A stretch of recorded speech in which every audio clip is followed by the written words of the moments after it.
Welcome back to Yumper and Swole's 31 Days of Horror, presented to you by the sadistic Penguin Studios. We have talked about a few psychological horror films. Today's film, though, might leave you completely disoriented after watching it. Brilliant!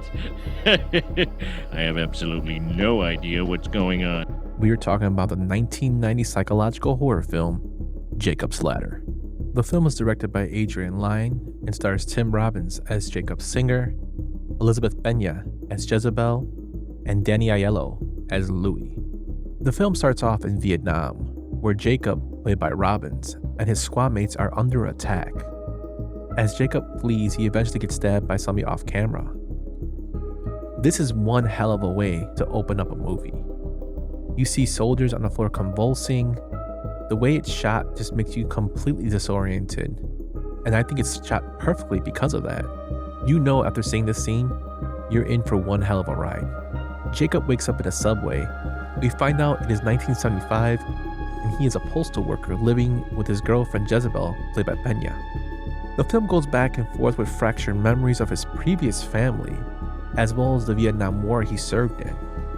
As a viewer, you begin to question what is real and what isn't. You begin to think, is he crazy or isn't he? Are these things really happening to him? This film really alters your perception, and it makes you feel really uneasy with what you're seeing. The hospital scene itself is by far one of the creepiest scenes in horror films in my opinion. The faces of the people he sees as he is wheeled by are very harrowing. The head movements of some of the patients is terrifying, and the scenery itself is just spine-chilling. It's a perfectly shot scene. The film was a breakthrough for Tim Robbins, as he wanted to try something new, due to being in comedies before, and damn, he found it. He really displays his range as an actor in this film. His facial features when he's seeing these visions is totally horrifying, and you can see that the person is really struggling. The film itself has grown into cult status, to the point that it has inspired others in the horror genre, most notably video games. The original Silent Hill and 4 of its sequels were inspired by this film. As you play through the games, you can actually see some of the scenes that resemble what was shot in the film, which I think is pretty cool.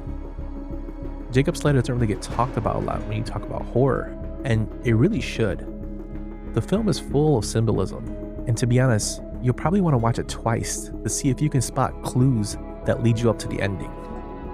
This is by far one of the best psychological films I have ever seen.